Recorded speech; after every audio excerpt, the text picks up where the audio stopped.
오늘 예배당에 나와서 예배드리는 여러분들을 축복합니다. 또 온라인으로 지금 각 가정에서 예배드리고 있는 성도들을 축복합니다. 그 예배가 어디에서 드려지든지 간에 그 예배의 자리는 은혜 받는 자리고 또 생명의 자리고 기적이 시작되는 자리인 줄 믿습니다.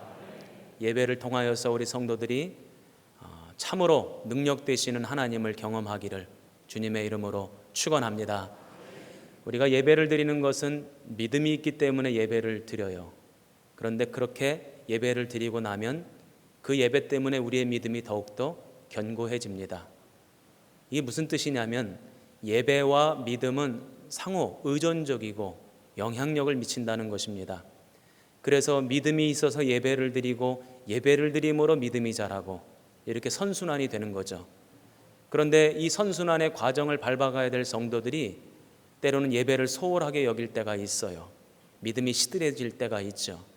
그러면 참 안타깝게도 그 시들해진 마음 때문에 예배를 소홀하게 되고 소홀한 예배 때문에 또 믿음이 시들해지게 되고 이 악순환의 과정을 밟게 되는 것이죠. 저는 바라기는 우리 성도들이 믿음의 선순환, 예배의 선순환, 그 날마다 믿음이 자라가고 은혜가 자라가기를 주님의 이름으로 축원합니다. 우리의 믿음이라고 하는 것은 마치 생명체와도 같습니다. 그냥 내버려두면 그냥 그 상태로 있는 게 아니에요. 생명체이기 때문에 그냥 내버려두면 자꾸 쪼그라들어요. 우리의 믿음이 작아지죠. 또 우리의 믿음이라고 하는 것은 마치 흐르는 강물 위에 놓여져 있는 배와 같습니다. 열심히 젖지 않고 가만히 있는다고 그 배가 그 상태 그대로 있는 것이 아닙니다. 자꾸 뒤로 밀려나고 하루로 쓸려가게 되는 거죠. 그래서 우리가 그만큼 예배를 소중하게 여겨야 되고 사모해야 되고 예배를 통해서 우리의 믿음이 자라가야 될 줄로 믿습니다. 날마다 예배 드릴 때 더해 주시는 하나님의 은혜가 있기를 주님의 이름으로 축원합니다. 하나님께서 속량을 통해서 우리에게 두 가지 은혜를 베푸셨다. 지난주, 지지난주 말씀을 전했습니다. 첫 번째로 받은 은혜가 무엇입니까? 의롭다고 여겨주시는 은혜입니다. 칭의를 우리가 받게 된 것입니다. 로마서 3장 24절 말씀을 보니까 그리스도 예수 안에 있는 속량으로 말미암아 하나님의 은혜로 값없이 의롭다 하심을 얻은 자 되었느니라. 할렐루야. 우리는 의롭지 못합니다. 우리는 죄인입니다. 본질상 진노의 자녀입니다. 그럼에도 불구하고 하나님께서는 우리에게 당신의 자녀될 자격이 있다고, 천국 들어갈 자격이 있다고, 구원받을 자격이 있다고 그렇게 여겨주신다는 것입니다. 예수 그리스도를 통해서 속량하심으로 우리를 의롭다고 여겨주시고 하나님 백성 될 자격이 있다고 여겨주십니다. 그런데 우리가 너무나 잘 알고 있습니다. 우리가 그런 자격이 있습니까? 자격이 없습니다. 자격 없는 자임에도 불구하고 자격 있다고 여겨주시는 거죠. 우리 성도들은 늘 자격 없는 우리에게 은혜 베풀어 주시는 그 하나님의 감사하며 살아가는 성도들 되시기 바랍니다. 우리가 일상생활 속에서 때때로 마음이 불편할 때가 있어요. 불평이 솟아나올 때가 있습니다. 화가 날 때가 있어요. 언제 그런가 봤더니 나는 내 스스로를 자격 있다고 여기는데 남들이 그 자격을 인정해 주지 않고 그 자격을 여겨주지 않으면 그러면 속상한 거예요. 교회에서도 신앙생활하면서 마찬가지입니다. 나는 충분히 대접받을 만한 자격이 있다고 나는 스스로 생각하는데 다른 사람들은 그렇게 여겨주지 않으면 시험에 드는 거예요. 마음이 불편한 겁니다. 제가 우스갯소리니까 오해하지 마시고 잘 들으시면 좋을 것 같아요. 우리 지난번에 우리 박종선 목사님이 설교 시간에 그런 예를 드신 적이 있어요. 별것 아닌데 그 별것 아닌 것 때문에 때때로 마음속에서 막 화가 나고 서운한 마음이 들 때가 있다는 거예요. 그게 언제냐면 집에 들어가는데 밥 안 줄 때. 제가 그 설교를 들으면서 얼마나 감동받았는지 몰라. 저도 은혜를 엄청 받았어요. 왜냐면 우리 집도 그러거든. 왜 그런가 봤더니 남자들은 밖에서 일을 하면 집에 들어가서 밥 먹을 자격이 있다고 생각하는 거예요. 그런데 밥을 안 주거든. 그러니까 밥을 안 주는 거는 그냥 단순히 밥을 안 주는 게 아니고 밥 먹을 자격이 없다고 하는 것처럼 느껴지니까 그것 때문에 마음이 불편하고 짜증이 나고 화가 나는 거예요. 여자들이여 잘 들을지어다. 남자들이여 단순합니다. 밥만 챙겨주면 돼요. 그걸 왜 못해? 밥 먹을 자격 있다고 인정해 주는 것이거든요. 그거 남자들 마음을 이렇게 북돋는 일이에요. 별것 아닌데도 그 별것 아닌 것 때문에 사람이 마음이 살기도 하고 죽기도 하죠. 우리 남성들이요 밥 먹을 자격 있는 줄 믿습니다. 예, 그래요. 아멘들도 참 잘하셔. 그런데 반대로 나는 내 스스로가 자격이 없다고 생각되어지고 그렇게 느끼는데 상대방에서 자격이 있다고 여겨주고 그 자격에 따라서 권리도 부여해주고 선물도 준다. 그러면 그것이 얼마나 감사하고 얼마나 기쁘고 좋을까요? 그런데 하나님이 그러시다는 것입니다. 저와 여러분이 은혜 받을 자격이 있습니까? 자격 없습니다. 그럼에도 불구하고 우리에게 은혜를 베풀어 주시죠. 그러므로 우리 성도들이 이 땅을 어떻게 살아가야 되는가? 자격 없는 나에게 은혜를 베풀어 주셨으니 날마다 그 은혜에 감격하고 감사하고 기뻐하며 살아가시기를 주님의 이름으로 축원합니다. 두 번째로는 우리 하나님께서 무엇으로 속량하셨는가 봤더니 피를 흘리는 희생제사가 아니고서는 죄사함을 받을 수가 없대요. 그것이 하나님이 만들어 놓으신 원리고 원칙입니다. 그래서 사람들이 죄사함 받으려면 피를 흘려야 되고 희생을 당해야 되는데 사람들이 그럴 수가 없잖아요. 그래서 하나님께서 사람들을 대신하여 짐승의 피를 흘리게 하고 짐승으로 희생제물이 되게 하셨다는 것입니다. 이것을 우리가 대속이라고 말합니다. 짐승으로 희생제물이 되게 하셔서 사람들의 죄가 사함받을 수 있는 방법을 우리에게 알려주셨어요. 그것이 무엇이냐면 구약시대의 제사라고 하는 방법입니다. 그런데 제가 지난주에도 말씀드렸습니다. 짐승을 희생제물로 삼는 제사에는 분명한 두 가지 한계가 있다는 것입니다. 첫 번째 한계는 무엇이냐면 우리가 죄사함 받는 제사가 되려면 그 제물에 흠이 없어야 된다는 거예요. 부족함이 없어야 된다는 것입니다. 온전한 제물이 되어야지 온전히 죄사함 받을 수 있는데 우리가 주변을 아무리 둘러봐도 이 땅에는 온전한 제물이 될 존재가 하나도 없다는 거예요. 그러니 온전히 죄사함 받을 수도 없다는 거죠. 이게 첫 번째 한계입니다. 두 번째는 그렇게 제사를 드린다 해도 짐승을 희생시키는 제사로는 그 효력이 일회적일 수밖에 없다. 어제 제사 드렸어도 오늘 또 죄사함 받는 제사를 드려야 하고 오늘 제사를 드렸어도 내일 또 죄사함 받는 제사를 드려야만 하는 것입니다. 끝이 없는 거예요. 그래서 우리 하나님께서는 흠이 없는 제물을 준비하셨죠. 그분이 누구십니까? 우리 주 예수 그리스도이신 줄 믿습니다. 당신의 독생자 아들을 희생시킴으로 말미암아 영원한 효력을 가진 제사를 준비하셨어요. 그것이 바로 십자가 구속의 사건입니다. 독생자 아들 예수님께서 십자가에서 피를 흘리셨고 그곳에서 희생을 당하셨어요. 그로 말미암아 우리가 흠이 없다고 속량으로 우리가 구원받게 된 것입니다. 이것을 영적으로 보자면 구약 시대에는 내가 죽어야 되는데 나 대신 소가 죽고 양이 죽고 염소가 죽는 거예요. 그래서 나 대신 죽은 그 소와 양과 염소의 가죽 옷으로 우리의 죄를 가릴 수 있었던 것이죠. 그러나 이것이 한계가 있다는 거죠. 그래서 우리 하나님께서는 더 이상 우리가 짐승의 옷을 입을 필요 없다 하시면서 영원한 옷을 지어 입혀 주셨습니다. 그것이 바로 예수 그리스도로 옷 입는 것입니다. 그 옷으로 우리의 죄를 가려주신 것이죠. 오늘 저와 여러분은 무슨 옷을 입으셨습니까? 어떤 메이커 입으셨어요? 아니면 시장표 입으셨습니까? 메이드 인 코리아 입으셨어요? 메이드 인 차이나 입으셨습니까? 우리는 메이드 인 하나님이 입었습니다. 아멘입니까? 우리 하나님께서 예수 그리스도로 우리를 옷 입혀 주셨어요. 그 옷으로 말미암아 우리의 죄가 가려지는 은혜를 우리가 받게 된 것입니다. 갈라디아서 3장 27절 누구든지 그리스도와 합하기 위하여 세례를 받은 자는 그리스도로 옷 입었느니라. 아멘.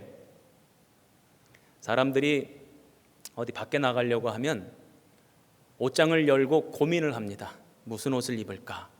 옷장에 걸려있는 옷이 얼마나 많은지 몰라요. 그런데 여자들은 꼭 똑같은 얘기를 합니다. 입을 게 없네. 입을 게 없대요. 내 눈에는 참 많은데 입을 게 없대요. 그리고는 이 옷도 입어보고 저 옷도 입어보고 입다가 어쩔 수 없이 오래된 옷, 낡은 옷을 입고 나갑니다. 그러면 그 옷 때문에 마음이 위축되기도 하고 쪼그라붙기도 하고 자존감이 떨어지기도 해요. 어쩌다가 비싼 돈 주고 좋은 옷, 명품 옷 하나 사 입잖아요. 그러면 그게 뭔데? 그 옷 때문에 때로는 당당해지기도 하고 자존감도 올라가기도 하고 이제 그럽니다. 저와 여러분은 오늘 무슨 옷을 입었습니까? 예수 그리스도로 옷 입었습니다. 더 이상 양털옷 의지하지 마시고 가죽옷 의지하지 마시고 밍크옷 의지하지 마시고 그리스도로 옷 입으시기 바랍니다. 그리스도로 옷 입고 나는 하나님의 자녀 됐고 하나님의 백성 되었음을 늘 기억하며 위축되지 마시고 당당하게 하나님의 백성으로 이 땅을 살아가는 저와 여러분 되기를 주님의 이름으로 축원합니다. 구약시대에는 제사의 종류가 참 다양했습니다. 그런데 그럼에도 불구하고 성경은 우리 예수님이 화목제사의 제물이 되었다는 것입니다. 구약시대에 보면 번제도 있고 속건제도 있고 속죄제도 있어요. 그런데 왜 굳이 하나님은 당신의 독생자 아들 예수님을 화목제물 되게 하셨는가? 이것은 화목제사가 어떤 제사인지를 우리가 알아야 합니다. 다른 제사들과는 화목제사가 확연하게 다른 점이 하나 있어요. 그 제사의 목적부터가 다르고 제사 지내는 방법부터가 다릅니다. 화목제사는 왜 드리느냐? 사람과 하나님이 화목하기 위해서 화목제사를 드립니다. 사람과 하나님 사이에 끊어진 관계를 다시금 복구하기 위해서 화목제사를 드려요. 그런데 이 화목제사를 드릴 때 참 재미난 게 있습니다. 비둘기는 제물로 드릴 수가 없고 양이나 염소나 소를 제물로 드립니다. 그러면 다른 제사는 그 모든 제물을 하나님 앞에 올려드리고 다 제단에서 태우는데 이 화목제사는 그러지가 않아요. 일부분만 하나님 앞에 드리고 일부분은 제사장이 가지고 남은 것을 다시 그 제사를 드린 사람에게 돌려줍니다. 그러면 이 사람은 그걸 가지고 돌아와서 이웃들을 초청해서 그 고기를 함께 먹습니다. 성경에 보니까 하나님께서 그 고기를 언제 어느 시간 안에 먹어야 되는지까지 다 정해 놓으셨어요. 고기의 양이 많으니까 혼자 못 먹는 겁니다. 그 시간 안에 다 먹을 수가 없어요.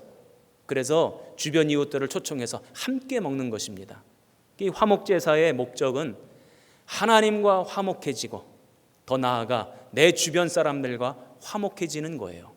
이것이 화목제사의 목적입니다. 그래서 하나님께서는 당신의 독생자 아들을 화목제물 삼으셨다 하시는 것입니다. 제가 구원에 대해서 로마서 말씀을 가지고 설교를 시작하면서 죄가 뭐냐? 이 말씀을 드린 적이 있습니다. 그래서 죄라고 하는 단어가 히브리어로 뭔지 가르쳐 드렸어요. 자, 시작. 다시 한번 히브리어로 죄가 뭔지 가르쳐 드렸어요. 5글자. 시작. 감사해요. 얼마나 감사한지 몰라. 이러니까 또 설교하잖아. 한번 따라해 보시기 바랍니다. 하마르티아. 이 하마르티아라고 하는 단어가 죄라고 하는 단어인데, 그런데 이 하마르티아라고 하는 단어의 뜻이 무엇이냐면 깨어진 관계라는 뜻이 있어요. 하나님과 관계가 깨어진 것, 그것이 죄라는 거예요. 우리가 머릿속으로 알고 있는 그 모든 죄들은 다 이 하나님과의 깨어진 관계에서부터 파생되고 시작되고 그것이 뿌리가 되었다는 것입니다. 그런데 우리 주 예수 그리스도께서 화목제사의 제물이 되어주심으로 말미암아 그 깨어진 하나님과의 관계가 복원이 되고 하나님과 다시 화목하게 되었다 하는 것입니다. 할렐루야. 로마서 5장 10절입니다. 그의 아들의 죽으심으로 말미암아 하나님과 화목하게 되었은즉. 에베소서 2장 16절입니다. 십자가로 이 둘을 한 몸으로 하나님과 화목하게 하려 하심이라. 아멘. 예수 그리스도를 통해서 우리는 하나님과 화목하게 되었습니다. 오늘 저와 여러분은 하나님과 화목하게 된 줄 믿습니다. 깨어진 관계가 복원된 줄 믿습니다. 그래서 우리는 하나님 앞에 담대히 나아올 수 있는 거예요. 죄를 지은 아담과 하와를 하나님이 부르십니다. 그랬더니 아담과 하와가 부끄럽기도 하고 창피하기도 하고 수치스럽기도 하고 그래서 도망을 가요. 숨습니다. 그러나 저와 여러분은 이제 우리 하나님과 화목하게 되었은즉 숨을 필요도 없고 도망갈 필요도 없습니다. 제가 그래서 농담삼아 그런 말씀 드리잖아요. 제발 기둥 뒤에 숨지 말라고. 우리 예배당에 기둥이 2개 있는데 그 뒤에 숨지 마시라고. 숨지 않으셔도 돼요. 얼마든지 우리가 하나님 앞에 나아올 수 있습니다. 히브리서 4장 16절은 우리에게 이렇게 말씀하십니다. 은혜를 얻기 위하여 은혜의 보좌 앞에 담대히 나아갈 것이니라. 오늘 저와 여러분이 주님 앞에 담대히 나오신 줄로 믿습니다. 은혜 받으러 나오셨고 능력 받으러 나오셨고 권능을 힘입기 위해서 나왔습니다. 담대히 주님 앞에 나와 그 은혜를 받을 만한 자격이 우리에게 주어졌다는 것입니다. 그러므로 이 말씀을 의지하여 날마다 주님 앞에 달려나와 예배할 줄 아는 저와 여러분 되기를 소망합니다. 이처럼 우리는 예수 그리스도를 통해서 하나님과 화목하게 되었습니다. 이처럼 하나님과 깨어진 관계가 복원되고 화목해지는 바로 그 순간 하나님이 우리에게 보내주시는 분이 있어요. 제가 오늘 그 이야기를 하려고 해요. 그 깨어진 관계가 복원되고 치유되고 우리가 하나님과 화목하게 되는 바로 그 순간 하나님이 우리에게 보내주시는 그분이 바로 누구냐면 성령님입니다. 따라해 보시기 바랍니다. 성령님. 갈라디아서 3장 14절 우리로 하여금 믿음으로 말미암아 성령의 약속을 받게 하려 함이라. 사도행전 2장 38절입니다. 예수 그리스도의 이름으로 세례를 받고 죄사함을 받으라. 그리하면 성령의 선물을 받으리니. 요한복음 7장 39절입니다. 그를 믿는 자들이 받을 성령을 가리켜 말씀하신 것이라. 아멘.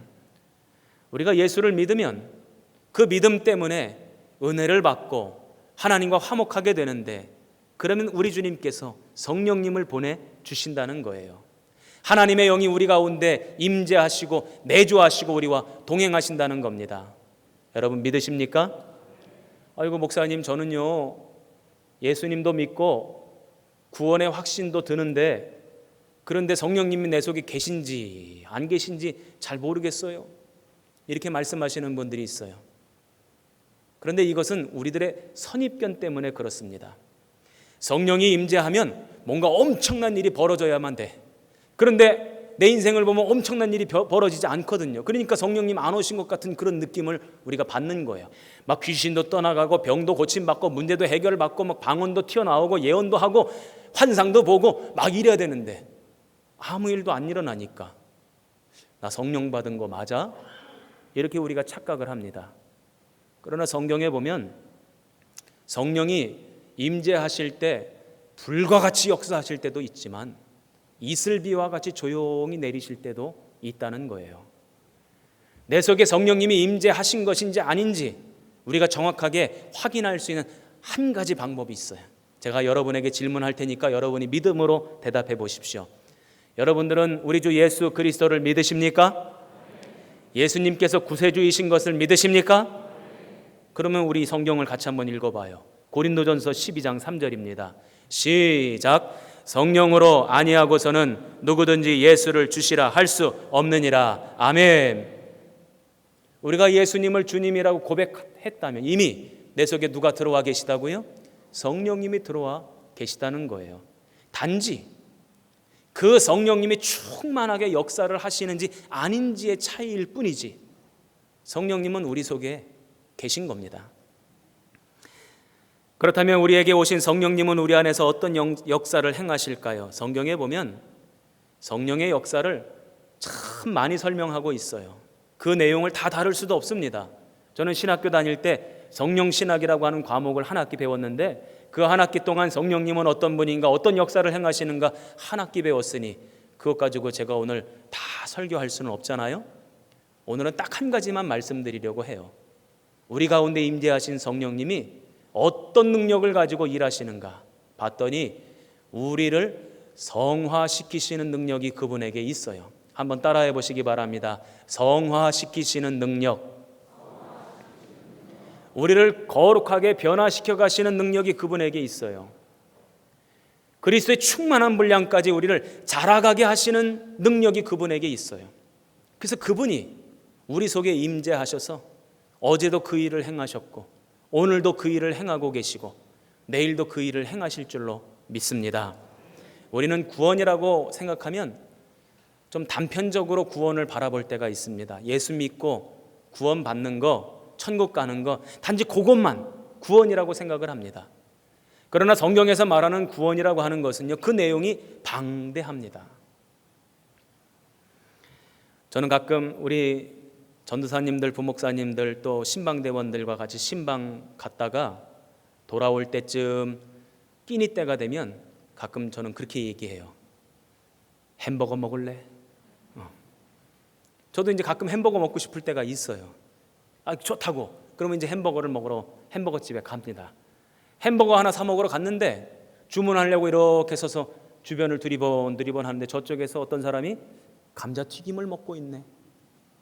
그러면 야, 감자튀김 맛있겠다. 감자튀김도 먹자.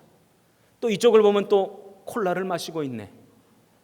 콜라도 먹자. 콜라도 마시자. 그러고 나면 나중에 뭐 시킬까요? 다들 잘 알고 계시는구나. 세트 메뉴 시켜요. 이 구원이라고 하는 것이 그래요. 성경에 보니까 병 고침 받는 것도 구원이고 전쟁에서 이기는 것도 구원이고 아멘 할 때까지 전 한다니까요. 귀신을 물리치는 것도 구원이고 문제가 해결되는 것도 구원이고 죽었다가 다시 살아나는 것도 구원이고 천국 가는 것도 구원이에요.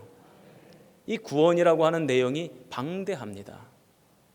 우리들이 하나님 앞에 받는 구원, 그렇게 방대한 것입니다. 그래서 우리가 의롭다고 여김받는 것도 구원이고 아멘. 우리가 죄를 가림받게 되는 것도 구원이고 영생을 얻는 것도 구원이고 부활하여 신령한 몸이 되는 것도 구원이고 천국에 들어가는 것도 구원이고 오늘 말씀처럼 성령이 우리 가운데 임재하셔서 조금씩 거룩하게 변화시켜 가는 것 또한 구원이라는 것입니다.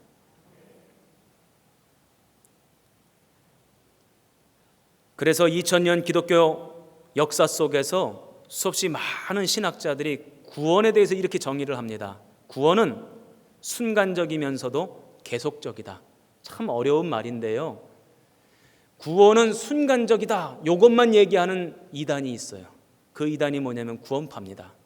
그런데 구원은 순간적이면서도 계속적이라는 거예요. 그것이 올바른 신학입니다. 그래서 우리는 이렇게 이야기할 수 있습니다. 우리는 이미 구원받았고 구원받는 중이고 구원받을 것이다. 아멘입니까? 그래서 사도 바울은 이렇게 빌립보서에서 고백하고 있습니다. 3장 12절입니다. 내가 이미 얻었다 함도 아니요 온전히 이루었다 함도 아니라. 자기는 이미 구원받았지만 천국 백성 되었지만 이미 얻었다 함도 아니고 이루었다 함도 아니라는 거예요. 오직 내가 그리스도 예수께 잡힌 바 된 그것을 잡으려고 오늘도 달려가노라. 이미 우리는 은혜를 입고 칭의를 얻고 죄를 가려주시는 그 은혜를 받아서 천국 백성이 된 줄로 믿습니다. 그러나 아직 온전한 하나님 나라의 백성은 되지 못했다는 것입니다. 그래서 이거를 뭐라고 그러냐면 이미와 아직의 종말론적 긴장관계다. 이게 되게 어려운 단어예요. 이미와 아직의 종말론적 긴장관계 속에서 우리는 지금 살아가고 있다는 것입니다. 다시 쉽게 이야기하자면 성령님이 왜 오셨는가? 구원받은 백성들을 구원받은 백성답게 만들어 가시기 위해서 성령님이 이 땅에 오셨다. 우리 가운데 오셨다 하는 말씀입니다. 우리를 거룩하게 변화시켜 가시고 우리를 성화시키시는 것, 그것이 성령의 능력인 줄 믿습니다. 이제 우리 아들들이 나이가 20살이 넘으면 나라에서 불러요.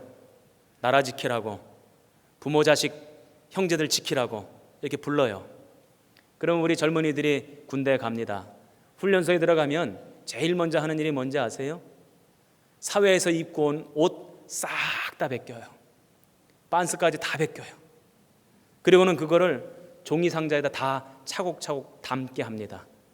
그 종이 상자 위에다가 자기네 집 주소를 써요. 그리고는 그걸 집으로 택배를 보냅니다. 그러면 엄마들이 군대에서 온 택배 그거 열어보고는 아들들이 입고 갔던 옷이 그 속에 담겨져 있으니까 그걸 보면서 하염없이 울어요. 요즘은 안 우나 보다. 우리 때는 다 울었던 것 같은데. 그렇게 이제 싹 다 벗기고는 나라에서 준 군복을 착 입힙니다. 그러면 군복 입었으니까, 군화 신었으니까 이제 군인 된 거죠? 어딜요? 아직 멀었지. 군복은 입었지만 군화는 신었지만 아직 격리할 줄도 몰라. 총 어떻게 잡는 줄도 몰라요. 아직 군인 되려면 멀었지. 이등병 계급장을 받습니다. 그러면 군인 되는 겁니까? 아니에요. 요즘은 어떤지 모르겠지만 그전에는 처음으로 휴가 나오는 게 100일, 군대 간 지 100일이 지나면 이제 휴가를 보내줘요. 집에 갔다 오라고. 그러면 군복 하나 자기가 못 다려 입어가지고 고참들이 군복을 다 다려줍니다. 군화 하나 광 낼 줄도 몰라가지고 고참들이 다 광을 내준다니까요. 그리고는 휴가 나오는 거예요. 군복 입고 잘 옷 다려져 있으니까 이제 군인 된 겁니까? 어딜요? 아직 멀었죠. 언제쯤 진짜 군인 태가 나는가 봤더니 제대할 때쯤 되면 이제 진짜 군인 태가 나요. 저와 여러분도 마찬가지입니다. 이미 우리는 하나님의 백성이라고 칭함받았고 의롭다고 여김받았지만, 하나님 백성으로 구원받았지만 구원받은 백성 태가 나려면 아직 멀었어요. 성령님이 지금 들어오셔서 구원받은 백성 태가 나게 하시려고 오늘도 일하고 계세요. 언제쯤 구원받은 백성 태가 날까요? 하나님 나라 갈 때쯤 되면 이제 그때 태가 나는 것입니다. 이 일을 누가 하시느냐? 바로 성령님이 하시는 거예요. 어제도 하셨고 오늘도 하셨고 내일도 하실 줄 믿습니다. 로마서 15장 16절 말씀을 같이 한번 읽어보겠습니다. 시작. 성령 안에서 거룩하게 되어 받으실 만하게 하려 하심이라. 아멘. 이 말씀처럼 될 줄로 믿습니다. 그렇다면 성령님은 우리 안에서 우리를 어떻게 성화시켜 가시는가? 그것이 빌립보서 2장 13절에 나옵니다. 너희 안에 행하시는 이는 하나님이시니 자기의 기쁘신 뜻을 위하여 너희에게 소원을 두고 행하게 하시나니. 이게 무슨 말씀이냐면 하나님의 기쁘신 뜻을 우리 마음속에 담아주시고 그것이 우리의 소원이 되게 하신다는 거예요. 우리가 바라는 것이 되게 하신다는 거예요. 그것이 성령님이 하시는 일이라는 것입니다. 우리가 이 땅에서 구원받은 백성답게 정결하게 순결하게 정직하게 살아가는 것이 하나님의 기쁘신 뜻인데, 성령님이 그 하나님의 기쁘신 뜻이 하나님의만 뜻이 아니라 우리 속에서 우리의 소망이 되게 하시고 우리가 바라는 것이 되게 하신다는 거예요. 그렇게 일하신다는 것입니다. 오늘 11절 말씀을 보면 이렇게 기록이 되어져 있습니다. 하나님 안에서 또한 즐거워하느니라. 그 구원받은 백성은 성령님이 역사하시면 성령님이 내 속에서 일을 하시는데, 성령 받기 전에는 세상에서 주는 유익 때문에 기뻐하고 즐거워했어요. 그러나 성령을 받고 나면 하나님의 기쁘신 뜻이 나의 뜻이 되고 하나님이 바라는 것이 내가 바라는 것이 되고 하나님이 즐거워하는 것이 나의 즐거움이 된다는 것입니다. 오늘 저와 여러분이 그런 줄 믿습니다. 또 그렇게 되어가고 있는 줄로 믿습니다. 제가 평택에 있을 때에 은퇴하신 신방전사님이 한 분 계셨는데 하루는 저를 찾아오셔서 그런 말씀을 하십니다. 목사님, 작은 사례비 가운데도 조금씩 저축을 해가지고 몇 천만 원 만들어 놓은 것이 있대요. 그런데 그거를 자식들 주려다 보니까 간의 기별도 안 갈 것 같고 그거 준다 그러면 자식들끼리 또 다툴 것 같고 이걸 어떻게 해야 될까 하고 기도하다가 하나님 주신 음성 따라 하나님 앞에 드리고 싶다고 해외 선교지에다가 예배당을 건축해 주세요. 그리고 이제 저한테 가지고 오셨어요. 그래서 제가 선교지에다가 그 돈을 보내고 예배당을 새로 건축했죠. 건축이 다 끝난 다음에 교인들과 그 전도사님과 제가 이제 봉헌 예배를 드리러 갔습니다. 그날 예배를 드리는데요, 이 전도사님이 하염없이 울면서 예배를 드려요. 슬퍼서 우는 게 아니에요. 너무너무 기뻐서, 너무너무 감사해서. 그러면서 하시는 말씀이 하나님의 눈길이 여기에 머물고 하나님의 마음이 여기 있다는 것을 너무너무 절실하게 깨달았습니다. 그 하나님의 기쁨이 나의 기쁨이 되고 하나님의 즐거움이 나의 기쁨이 되게 하신 것 너무너무 감사합니다. 그러면서 막 우시는 거예요. 하나님은 우리에게 거룩한 삶을 살라고 말씀하십니다. 그런데 이 거룩한 삶이 부담이거나 의무이거나 또 다른 율법이거나 나를 올가매는 규칙이 아니라 오히려 성령님은 내 속에서 역사하심으로 그것이 나의 기쁨이 되게 하시고 나의 소망이 되게 하시고 그렇게 나를 이끌어 가신다는 거예요. 그게 성령님이 하시는 일이라는 것입니다.